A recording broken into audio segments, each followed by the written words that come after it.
What is going on, guys? Winner Kills here, and welcome to a brand new locals feature match. Here we are in round 3 for this week, and we've got yours truly on the feature this time around, playing Speedroid post Synchro Storm, playing against my good friend Joe on the Prank Kid strategy. And yeah, gonna be a pretty exciting match to show you guys. Hopefully you'll enjoy. And as we get ready to start here, let's take a look at the poll results. Just 2,000 plus votes here. 60% going to Prank Kids, 40% going to Speedroid. So majority of you guys are voting for Prank Kids to win this match. And I understand that. The Prank Kid deck is definitely really, really good.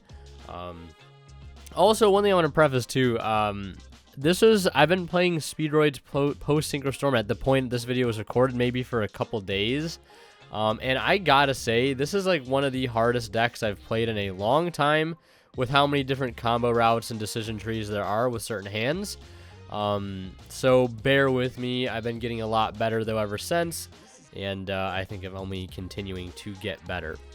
I love Speedroid post Synchro Storm, and a lot of the cards are fantastic. But there's just been a ton of tweaking going on left and right, and I should have a profile up for you guys maybe tomorrow. I'm not sure. But I start with Wind pitching Duke to go ahead and add Terra Top, and then we go ahead and normal summon Marble Machine, and that's going to go ahead and search as take a Tomborg effect, tag out into a Speedroid tuner from the deck, so we go ahead and grab Den Daiko Duke. Now, I think here I go for Hagoita. Yeah, so Hagoita is a card I usually try to go into when I can, before I go into Rubber Band Shooter, because it kind of gives you a backup, where, like, you know, if something happens to your Rubber Band Shooter, which is one of your vulnerable sort of combo points in the deck, you know, you at least have a backup in like a Crystal Wing or a double Crystal Wing.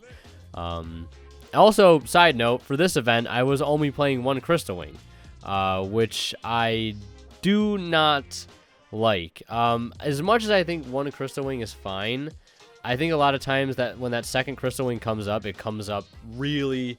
like, it comes up hard, you know what I mean? Like, it comes up and comes in clutch, I guess, is what I'm trying to say. So I go ahead and synchro for a Crystal Wing. I go ahead and burn a Speed Recovery to bring back Car Turbo, and then I bring back the Hagoita, and then I go ahead and link into the Rubber Band Shooter. So I already have a really solid start here. I could easily end on Baroness or a copy of, you know, Crystal Clearwing or Cosmic Blazar Dragon. So I go ahead and banish a 5 to attempt to reveal Yo-Yo and Dice. My opponent has an Imperm. Imperm being one of the single best hand traps you could use against the Speedroid strategy. Can't call by it, can't recover with talents. I have to see something like Crossout Designator, which currently was not in my deck list because the copies that I had ordered did not arrive in time for this locals. But they did arrive in time for the first locals that was a part of the One Deck 1 Month of Speedroid, which actually just happened yesterday as I'm recording this. And going to be, you know, wrapping up the first week here very, very soon. So I synchro for Kite Drake, and the reason I go for Kite Drake is not because, you know, I think Kite Drake looks really cool and he's my favorite card in the deck. It's because I wasn't playing a second Crystal Wing, which I regretted instantly here. But my opponent not only had Imperm at the right time on the Rubber Band Shooter, but he also had Harpy's Feather Duster for my set Imperm, which granted against Prank Kids is a rather lackluster hand trap. And then he also has Place on top of that. And then I think he was just asking if any of my other cards had like effects during his turn, like Rubber Band Shooter. And then he has another Imperm for my Crystal Wing. So like, really, really rough. But one thing I want to point out too is because my opening hand this game was insane. Like, I opened a really, really solid hand. Wind plus Duke is a great opener for those, especially with Recovery in hand and Marble Machine. Like, that is just a bonkers opening for a Speedroid deck, for those that are unaware. So I could have, with the deck list I currently have, I could have ended on Baron Shen, and Baron would have been up before the Rubber Band Shooter resolved, so I would have been able to protect that. Still end on Shen most likely. Resolve a Party Horn Kid during my turn, I think for 3 or 4, and then resolve it again on my opponent's standby phase for a few more as well. Because if my Baron Negate would have been burned by a Imperm, I can just tag out into the Party Kid during my opponent's standby phase to try to dig into more hand traps and interruptions for my opponents to potentially deal with, while all trying to deal with the Shen. I mean, granted, he still had another imperm, which is rough. You know, 2 imperm is 2 imperm at the end of the day. And yeah, he's just going to continue to combo off. And he actually goes ahead and fuses for the Battle Butler here. Pitches off, obviously, the red, blue, and green. Burns me down to 75. He's already up to 9k here. He's going to boost all of his monsters by 5 with the help of Place. And yeah, establishing a really, really strong board right here. But the one thing that's like I'm not completely out of it yet. I still have a lot of follow-up. If he kills my Kite Drake, I can actually get a search off of it of any Speedroid monster. I have a copy of Speed Recovery in the grave. I wish it was called Speedroid Recovery, but it's not. I have a copy of Speed Recovery in the grave. So that can banish itself to add back either the Terror Top or the double yo-yo, or not double yo-yo, because I don't think I have double yo-yo in my grave.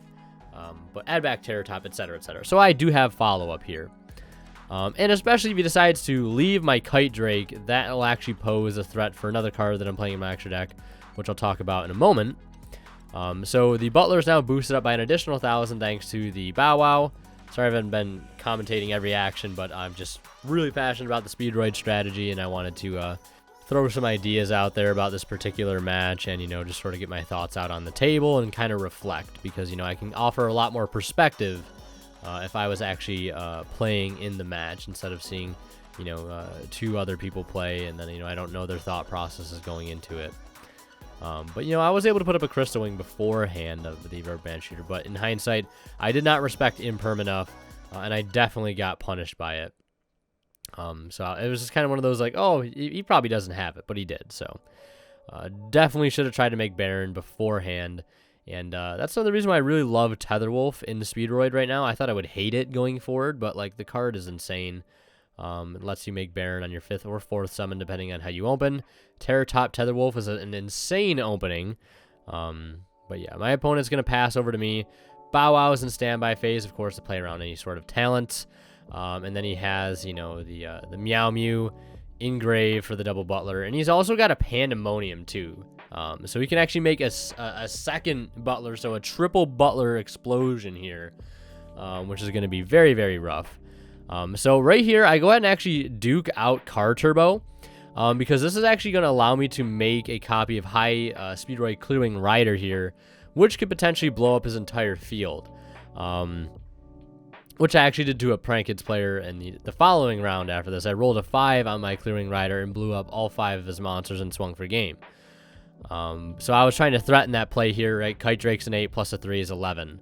But, you know, that's obviously going to force out a Butler, right? He doesn't really know what my deck does. He's probably just trying to keep me off of, you know, tuner plus non-tuner, prevent me from going into any sort of synchro plays, which I totally understand.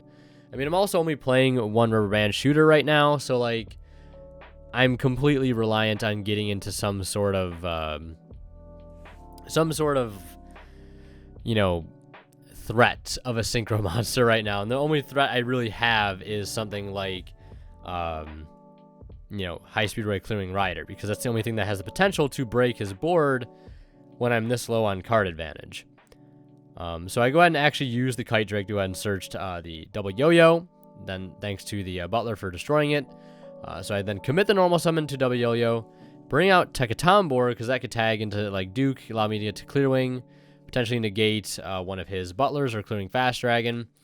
He Butlers there again, and then I go ahead and use Speed Recovery and Grave now to go ahead and add back Terror Top. Terror Top effect to go ahead and go search. So, like, if he didn't have, you know, triple Butler, I probably would have been able to keep playing. But turns out trying to play through triple Butler is very, very hard to do. I haven't exhausted Tekatomborg's effect yet, but I already special summoned it. I shouldn't have summoned Tekatomborg out of the grave off of Yo-Yo. I should have summoned, like, Car Turbo. So that was a slight misplay there, because I still could have gone into a Clearing Fast Dragon or a Clear Wing to threaten one of the Butlers just the same. And then this Terror Top could have added a Tekatomborg, which could then have tagged for Dice,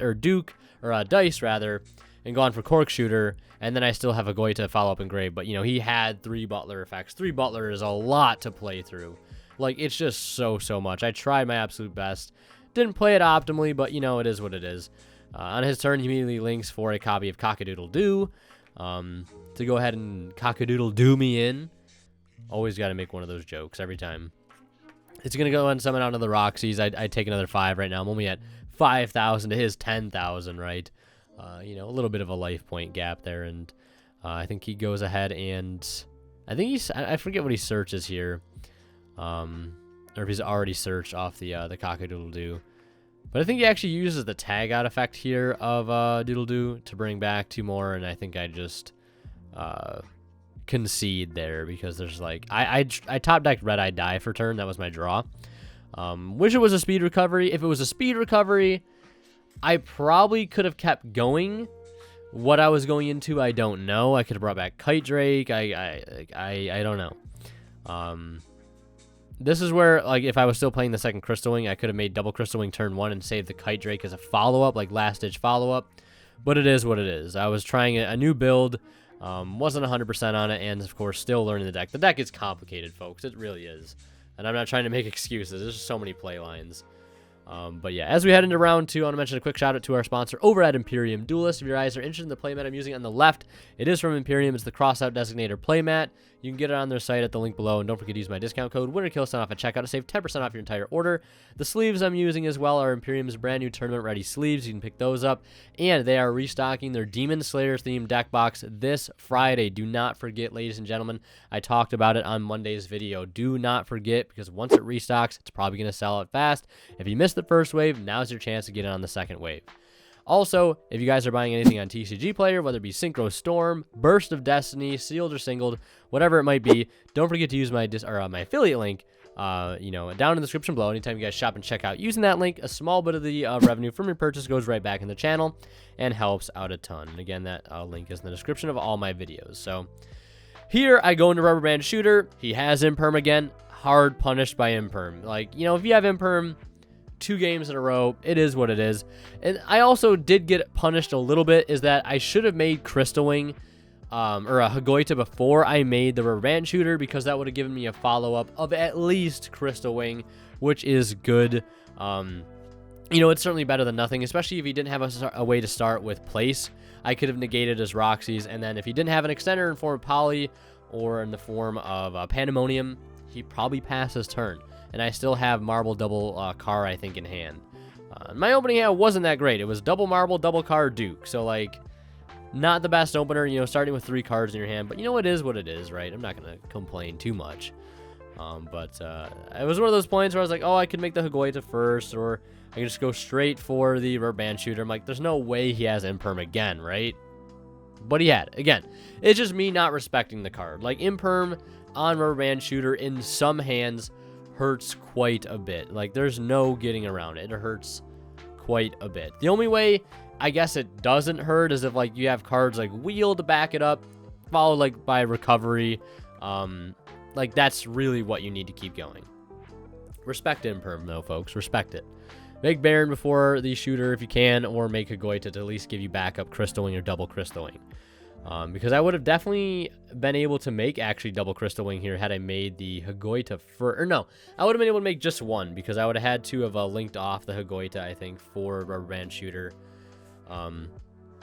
Yeah, and then I would need to summon a Car Turbo too to get into the Rubber Band Shooter, or I could have just made double Crystal Wing and not gone Rubber Band Shooter. So it is what it is.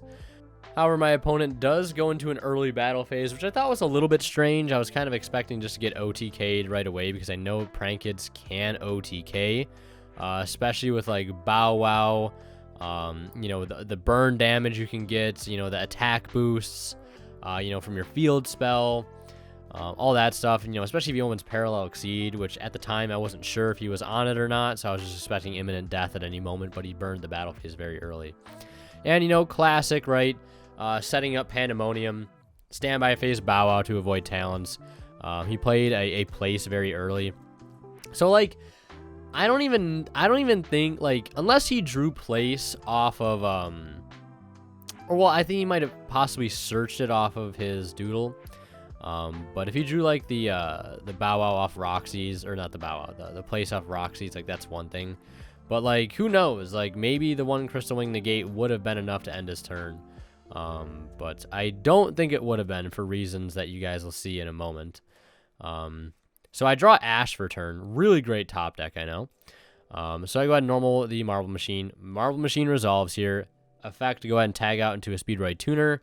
And I think I go ahead and summon a copy of Red-Eye Dice. I could have gone for another Duke. Or no, I couldn't have gone for another Duke because the other Duke is in my hand. So I literally only have the option to go for either Car Turbo or Dice. And I don't think Car Turbo makes too much sense here. Because I wanted to try to go into Cork Blaster here to search out Wheel. To get rid of the other Duke in my hand to try to extend even further. You know, maybe hit a 3 or so. Maybe hit another 2. You know, get like a Marble Machine on board. Get Terror Top on field. Get double Yo-Yo on field. Start making synchro plays off of cards like that. And then Duke back out like the Dice and get into some more plays, etc., etc. So I go into the Cork Shooter here. Cork Shooter effect is going to go ahead and search out a Speedroid Spell or Trap. Not really an effect I use too often, but like sometimes when you're on like the back foot, right, you do need to kind of like, you know, prioritize the search of a spell or trap, whether it be duplicate or be something like the Speedroid Wheel. To potentially give you 1 or 2 more monsters on the field, plus a discard, which is always nice sometimes.